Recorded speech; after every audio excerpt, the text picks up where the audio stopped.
네, 요새 연말이라 회식 많이 하시죠? 심야 시간, 밤에 택시 잡기 좀 괜찮아지셨습니까? 국토교통부에 따르면요, 이달 들어서 서울의 심야 시간 택시 배차 성공률 평균 62%로 좀 높아졌다고 합니다. 네, 심야 택시 전쟁 드디어 막을 내린 걸까요? 출근길 인터뷰에서 택시업계 상황을 살펴보겠습니다. 뉴스캐스터 연결합니다. 박서희 캐스터.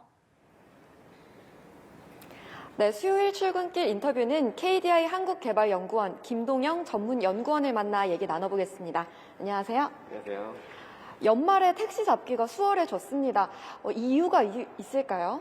네, 이 승차난 해소를 위한 정부와 지자체의 전폭적인 정책이 작동을 했기 때문인데요. 심야 시간에 요금을 올리고 부재 해제한 것이 대표적입니다. 요금을 아무리 올려도 개인택시 기사님들 나이가 많으셔서 나오지 않을 거다 이렇게 예상을 했지만 개인택시 기사님들 중심으로 심야 시간대 공급이 늘어나면서 아주 일부 구간을 제외하고는 승차난이 거의 해결되었다 이렇게 볼 수 있습니다. 오늘같이 눈 오는 날들은 사실은 어떻게 해도 잡기가 좀 어렵고요. 심야 택시난 해소가 된 게 좀 긍정적인 게 사실인데요. 소비자 부담도 함께 늘었잖아요. 이렇게 된다면 택시 잡기가 택시를 타려는 사람들이 좀 많이 줄지 않을까 이런 걱정도 들거든요. 네, 아무래도 소비자의 부담들이 굉장히 높아졌습니다. 플랫폼 호출료가 최대 5,000원까지 탄력적으로 붙을 수 있고요. 심야 시간 할증이 앞당겨지고 할증률도 올라갔습니다. 이렇다 보니까 버스나 지하철이 잘 갖춰져 있는 지역 중심으로 수요가 감소할 수가 있습니다. 그런데 이 승차난이라고 하는 게 수요와 공급이 일치하지 않아서 발생하는 현상이라고 본다면 이 수요의 증가는 일견 반가운 면도 있습니다. 공급 증가만으로는 승차난이 해결이 안 되기 때문이죠. 그래서 소비자 소폭의 부담은 증가했지만 승차난이 해결됐다는 점에서 사회 전체적으로는 잃는 것보다 얻는 게 더 많았다 이렇게 볼 수 있습니다. 택시난의 원인 중 하나였던 택시 기사들의 임금 문제는 좀 개선이 되었나요? 네, 소폭이지만 법인 택시 기사님들 임금이 약 10% 정도 상승한 것으로 집계가 되고 있습니다. 물론 기존의 택시 제도들이 운수종사자들의 임금을 직접적으로 보전하려는 목적은 아니었습니다.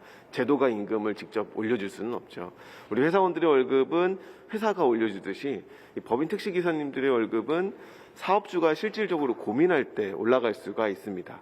개인 택시는 부재가 해제된 만큼 수익성이 높은 시간대에 운행을 늘리면 되고요. 법인 택시는 어떻게 하면 더 높은 요금을 받을 수 있을까를 고민할 때 이 택시 회사의 수입과 기사의 임금 모두가 함께 올라갈 수가 있습니다. 혹시 장기적으로 봤을 때 택시 업계의 부작용을 우려해 봐야 되는 상황인가요? 아니요, 그렇지 않습니다. 오히려 더 장기적으로 긍정적으로 작용할 수가 있습니다. 왜냐하면 기존의 이 싼 요금만으로 소비자에게 어필할 수 있는 시대는 이제는 지났다는 의미이기도 하기 때문입니다. 소비자가 높은 대가를 치르는 만큼 이에 호응하는 서비스로 소비자들의 공감을 얻을 필요가 있습니다.